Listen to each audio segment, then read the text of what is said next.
All right, everyone, it's time for some psychoanalysis. It's time to talk about those inflicted with white guilt syndrome, or WGS for short, and some of their psychological projection. It's very sad. Those affected with white guilt syndrome are white individuals, Caucasian diaspora, who feel badly about their own racial and sub-ethnic identity. Could be a person whose family came from Ireland in the 1800s, someone of Italian heritage, someone whose Nordic great-grandparents came over at the dawn of the 20th century under the Homestead Act, somebody of English origin whose family has roots in the North American continent since the 1500s. Doesn't really matter. It's a very diverse group of people, actually, that suffer from this syndrome. It's a widespread disease. It tends to overlap with leftoidism for clearly not any psychological reason. The overlap is coincidental, everybody. What happens is that the person effectively doesn't like themselves, and sometimes it's the result of hefty indoctrination. So they've been indoctrinated into believing that their personal struggles are not meaningful because of the color of their skin. They're not judged based on the content of their character. They're supposed to do that for other people. They don't get that latitude.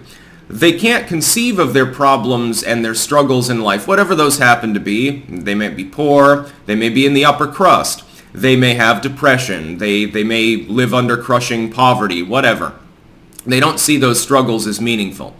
But everyone has grievances. Everyone has problems in their life. So if you can't talk about your own problems and your own struggles frankly, if you're not allowed to discuss them really in a frank manner, because you've been told that you have mythical white privilege, you've been told that your poverty is an exception, not the rule, you should just buck up, you can handle it. You should roll that rock up the hill, and every time it slips out of your hands and falls back to the bottom. But the game isn't rigged against you. Keep pushing that rock over and over again. You'll get through eventually because you have privilege. Since you can't talk about your own struggles, you have to concoct struggles that are externalized that you can talk about. And so you talk about the struggle against evil, racist white people who don't have white guilt syndrome. It's a self-perpetuating disorder. It's literally a contagion. One person with it who struggles under that identity framework in which they can't feel pride in their accomplishments and they can't talk about their grievances, well, misery loves company. And so they will vehemently defend the concept and that premise and attempt to spread it to other people to demoralize them and to fit them within that framework as well. You will also know that people associated with white guilt syndrome also act like abusers. They act very much like a person, an abusive spouse, an abusive girlfriend or boyfriend, an abusive family member, an abusive other, a roommate, whatever it happens to be. Abusive people, quite often, what they'll do, in the psychologically abusive sense, is that they will say, like for instance, they punch you. And they say, well, yeah, I punched you, but it's your fault. You know that I don't like calamari, and you cooked calamari tonight, so you deserved it. In the mind of the abuse victim, after some time potentially, under the right psychological conditions, they will start to believe that. They'll actually feel bad. They'll begin blaming themselves, actually, for the actions of the abuser, for being hit, for being, locked in a closet all night or something like that, or humiliated in some fashion.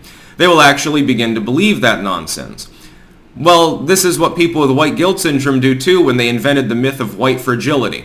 If you are an individual who does not want to be constantly tormented by claims that you're an evil racist, if you attempt to explain why you are not privileged and why the overarching principle of white privilege really only applies to the top 10% of white people, they have privilege for reasons other than the color of their skin. There are plenty of people who aren't white who share that particular fiscal privilege in life. They're born in a slightly larger gilded cage. Unless they're a WEF member, then they're free to fly around. They want to poop on your cage instead.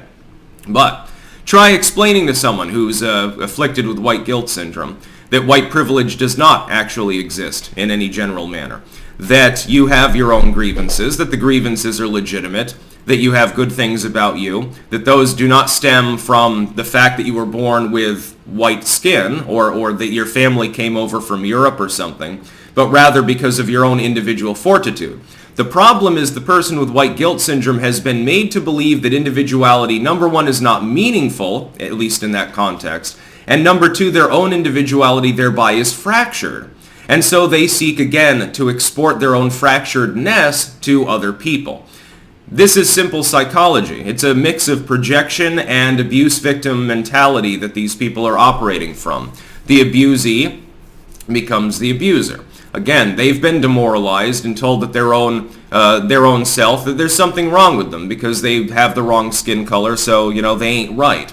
And so they seek to make other people believe that too, again, because misery simply loves company. It's really as simple as that. Now, of course, the people that are attempting to inject this into public consciousness, to infect people with white guilt syndrome, and to ridicule people and mock them for being of Caucasian ancestry, some of those people aren't white. Some are, some aren't. Some of their ivory tower, voodoo peddlers, basically, people who claim to be academics. There are other subversive elements, often tied with Marxism, black power groups, and other grifting groups that seek to make money off of this basic premise. It infects people on college campuses to an extent. I would note that it infects people more through the internet than anything else, regardless of the backdrop and context. But it is a psychological condition. It's quite literally, it should literally be in psychology handbooks. And the Bureau of Psychiatry is going to add it to their list of known mental afflictions because it's perpetuating, self-perpetuating in some cases. It clearly belies a victim mentality. It involves psychological projection, and it's tied in with literal psychological abuse. It couldn't be more cut and dry. As far as how to get past it, I would suggest individualism. Yes, your individual grievances are meaningful. You are not a bad person because of the color of your skin. I would note again, there's only one particular group of people in the world that are told to believe that, to the exclusion of literally everybody else. The fact is that that's, again, the abuse mentality. The racist is claiming that you are the racist. They're doing this for their own personal gain and or because they are bizarre on a mental level. It's as simple as that. That's about all. Peace out.